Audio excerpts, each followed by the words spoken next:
పాక్తో యుద్ధానికి సిద్ధమైన MS Dhoni army డ్రెస్లో మిస్టర్ కూల్. ధోని భారత జెర్సీ ధరించి క్రికెట్ మైదానంలో పాకిస్తాన్ బౌలర్లపై సిక్సర్లు బాదిన విషయం మనకు తెలిసిందే. ధోని బ్యాటింగ్ చూసి ఇష్టపడని వారు ఎవరుంటారు?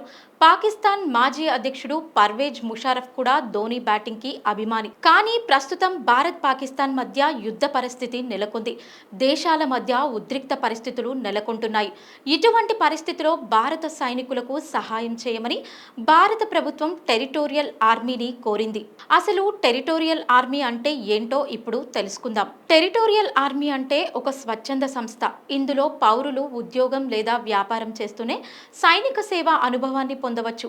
ఇందులో మహేంద్ర సింగ్ ధోని నుంచి సచిన్ టెండూల్కర్ వంటి గొప్ప ఆటగాళ్ల పేర్లు ఉన్నాయి. అయితే భారత్ పాకిస్తాన్ మధ్య ఉద్రిక్తత మధ్య భారత ప్రభుత్వం టెరిటోరియల్ ఆర్మీని సిద్ధంగా ఉండాలని కోరింది. అయితే ఇప్పుడు పాకిస్తాన్ జట్టుకు 22 గజాల మైదానంలో కాకుండా యుద్ధ భూమిలో గుణపాఠం నేర్పాల్సిన సమయం ఆసన్నమైంది. పెహల్గాం దాడి తర్వాత భారత్ పాకిస్తాన్ మధ్య ఉద్రిక్తత కొనసాగుతోంది. క్షిపణులతో దాడులు చేస్తున్నారు.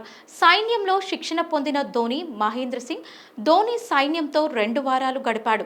అతను 2019వ సంవత్సరంలో కాశ్మీర్ 109 టెరిటోరియల్ ఆర్మీ బెటాలియన్తో శిక్షణ పొందాడు. సైన్యంతో కలిసి వ్యాయామాలలో పాల్గొన్నాడు.